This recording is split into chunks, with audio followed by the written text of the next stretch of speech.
आहे ते त्यांना कळलं असतं. अमित शहा राजकारणात फार उशिरा आले आणि ते सुद्धा व्यापारी म्हणून आले. ते व्यापारी म्हणून राजकारण करतात.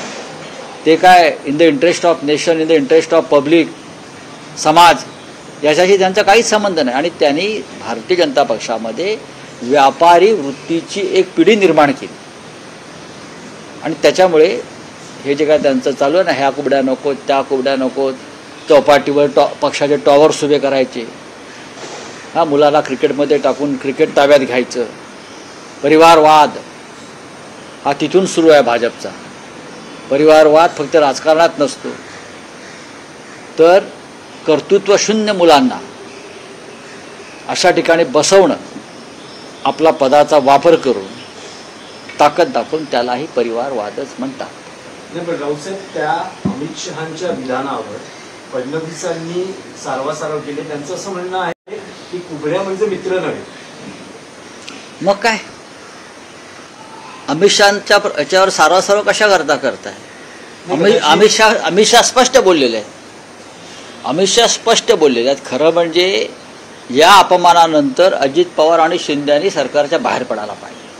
स्वाभिमानाची थोडी जरी ठणकी त्यांच्यामध्ये पेटत असेल तर काल त्यांचा जो कुबड्या म्हणून उल्लेख केला, बरं का, कुबड्या, तर या दोघांनी स्वाभिमान असेल मराठा म्हणून तर राजीनामा देऊन बाहेर पडलं पाहिजे. त्यानंतर अमित शहांनी आणखी एक विधान केलेलं आहे की विरोधकांचा असा सुपडा साफ करा की दुर्बिणीतूनही विरोधक दिसले नाही पाहिजे.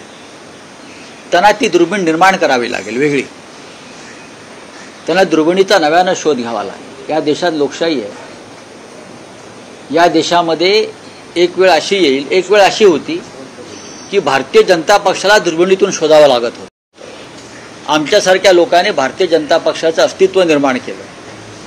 आणि एक वेळ अशी येईल भारतीय जनता पक्ष दुर्बिणीतूनच काय लोकांच्या नजरेलाही पडणार नाही कुठे. हे भाकीत नाही, सत्य. राजकारणामध्ये चढउतार होत असतात आणि अशी तानाशाही, अशी हुकुमशाही आल्या आणि गेल्या या देशात आणि जगामध्ये. अशी भाषा वापरणारे या देशाच्या मातीतच गाडले गेलेले आहेत. अमित शहा म्हणजे काय सर्वेसर्वा नाही आहेत, लोकशाहीचे मालक नाही आहेत. जो माणूस या देशाच्या लोकशाहीमध्ये विरोधी पक्ष संपवून टाकू असं म्हणतो त्याला मी लोकशाहीतला सगळ्यात मोठा मूर्ख मानतो. या देशामध्ये विरोधी पक्ष राहील. उद्या आम्ही सत्तेवर असलो तरी आम्ही विरोधी पक्षाला ठेवू. विरोधी पक्ष लोकशाहीची गरज आहे. लोकसभेत राहुल गांधी आहेत म्हणून विरोधी पक्षाचा, जनतेचा आवाज हा लोकांपर्यंत पोचतोय. आम्ही महाराष्ट्रामध्ये विरोधी पक्षाचा आवाज बुलंद केला म्हणून तुम्ही रोज उघडे पडताय. ही भीती आहे. डरपोक लोक आहेत. सत्ताधारी एवढा मोठे सर्व सत्ताधीश विरोधी पक्षांना चळाचळा कापतायत.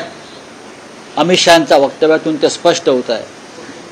या वक्तव्याची दखल जग घेईल की इदी आमीनप्रमाणे इथे लोकशाही हे संपवायला निघालेले आहे.